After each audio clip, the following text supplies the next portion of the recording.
우리가 불법을 만난 거는 이렇게 이고등락이라고 했죠. 고를 여의고 행복을 얻기 위해서.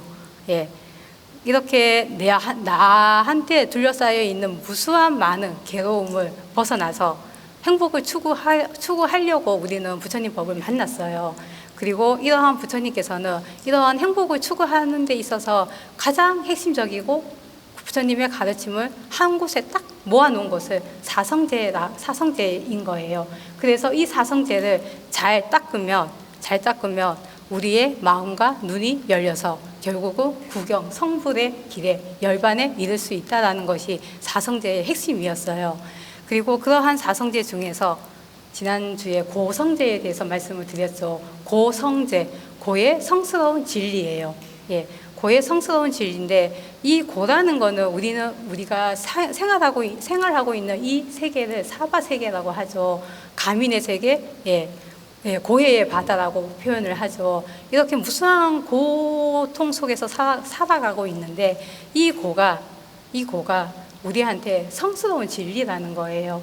그래서 고라는 고통이라는 생로병사라는 고통 자체는 우리가 그 현상을 이렇게 여의할 수 없죠. 거부할 수 없죠. 나한테 오는 것이기 때문에.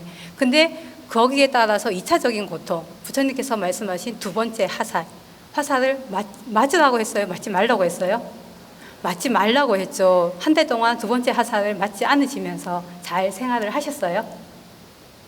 쉽던가요? 그것이? 어려웠죠. 예. 근데 그 두 번째 화살을 맞지 않기 위해서는 어떻게 하라고 했어요? 제가요? 어떻게 하라고 했어요? 그 고통이 나한테 왔을 때, 성스러움이 나한테 오는구나. 그 성스러운 고통이 나한테 와서 이 고통이 나를 성장시키고 증장시키는 자양분으로 삼았을 때 그 고통을 온전히 받아들이고 수용을 하면서 그 고통과 함께 나를 성장시키는 자양분이라고 인식을 했을 때 그것이 내 수행을 증장을 시키고 수행을 한층 더 나아가게 할 수 있다라고 말씀을 드렸죠.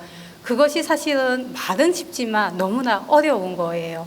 하지만 우리는 노력하고 애쓰고 항상 인식하고 자각하면서 순간순간 매 순간 찰나찰나를 생활을 할 때 우리는 그 부분이 가능하다는 거예요.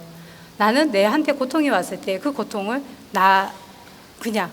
그냥 온전하게 받아들였을 때 그것이 가능하다는 거예요. 앞에 뭐가 있어요? 그림에 뭐가 있어요? 산과 어떤 늙은 할아버지가 흙을 파고 있죠. 예, 우공이산이라고 적혀 있죠. 들어보셨어요? 예, 들어보신 분도 계시고 못 들어보신 분도 계실 거라고 생각을 해요. 자, 옛날에 중국에 우공이라는 90살 된 노인이 있었어요. 근데 이 우공은 이렇게 다른 마을에 갈 때마다 앞에 큰 산이 두 개가 있어서 다니는데 너무 불편했어요. 그래서 가족들과 회의를 해서 이 산을 옮겨야 되겠다라고 이렇게 가족들과 상의를 해서 옮기겠다라고 결론을 내렸어요. 근데 그래서 가족들이 계속 이게 산에 있는 흙과 돌을 파서 그 흙과 돌을 나르는데 그 나르는 그 기간이 한 번 흙과 돌을 버리러 가는데 갔다 오는 그 시간이 1년이라는 시간이 걸린다는 거예요. 그러면 얼만큼 많이 갔다 와야 되겠어요. 그렇죠. 그래서 이러한 것을 이 노인의 행동을 보고 우리 불자님들은 어떻게 생각을 하세요? 참 어리석은 행동이다. 아니에요? 어떤 것 같아요, 그러면? 예? 마음 닦는, 역시 수행하시는 분들이십니다. 그래서 이렇게 하는 행동을 보고 옆에 친구가 이야기를 했어요. 자네 나이도 90인데 너무 무모한 짓을 하고 있는 거 아닌가, 그만두게 라고 이렇게 얘기를 했어요. 그러니까 이 할아버지가 뭐라고 하냐면, 지금 현재는 무모하게 보일지 모르겠지만 나는 내가 죽으면 내 자식이 있고 내 자식이 죽으면 그 손자가 있고 계속 대대로 이어질 것이다. 그러다 보면 어느 순간에는 이 산이 더 높아지지는 않고 평평해지지 않겠냐라고 이야기를 하는 거예요. 예, 이까지 이야기를 말씀을 드리고 마지막에 이 산은 어떻게 됐을까요? 이것은 나중에 마지막에 말씀을 드리겠습니다. 이것을 우공이산이라고 하는 거예요. 어리석은 노인이 산을 옮기는 그런 부분인데요.